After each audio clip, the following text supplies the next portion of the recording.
Hello and welcome to After the Headlines. I'm Sarza with you here from Dhaka. Today we're unpacking a story that many of you probably saw online and felt confused by. Some headlines say High Court rules first wife's permission is not mandatory for second marriage. Others say High Court says permission is required for another marriage to be valid and constitutional. Same court, same ruling, completely different takeaways. So, what actually happened? And more importantly, why are we seeing such different narratives? And why is this debate emerging right now in Bangladesh? What did the High Court actually rule? So, let's start with the law itself. The ruling centers on the Muslim Family Laws Ordinance of 1961, which regulates polygamy in Bangladesh. The High Court clarified three key things.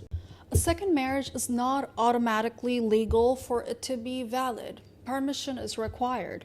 Second, that permission does not come directly from the first wife as a standalone legal requirement. Third, and this is the part that many headlines are skipping, that permission must come from the Arbitration Council, a legally mandated body under the ordinance. So the court did not say men can remarry freely, and it did not say women's protections no longer matter. What the court said was the law places authority with an institutional process, not with individual consent alone.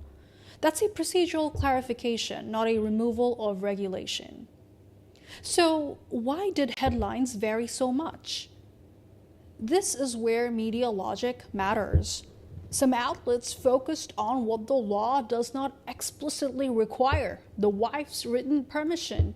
Others focused on what the law still firmly requires, which is the formal approval for validity. Both are technically accurate, but one is partial and the other one is complete. The problem is that headlines are not neutral summaries. They are framing tools. When you lead with wife's permission not needed, you trigger social anxiety, fear, and outrage. When you lead with permission required for validity, you foreground law, institutions, and processes. So it's same ruling, different framing, different emotional impact. And this is a classic example of how legal nuance gets flattened into moral panic once it's hitting the social media. So why is this coming up now? This ruling didn't just appear in a vacuum. There are at least three reasons this issue is surfacing now. First, Bangladesh is in a period of heightened legal and political scrutiny. From elections to courts to constitutional interpretation, family law debates often resurface during such moments. Second, questions around religion, law, and women's rights have become digitally amplified. Court rulings that might once have stayed in legal circles now travel instantly through Facebook headlines and WhatsApp forwards. Third, there is a deeper tension playing out who gets to regulate personal life, the individual, the family, or the state. The High Court didn't rewrite the law, it reaffirmed the institutional framework of a law written in 1961. The law itself was designed to regulate and not normalize polygamy, but institutional authority is already so fragile that even procedural clarifications can feel politically charged. So what should we be actually asking?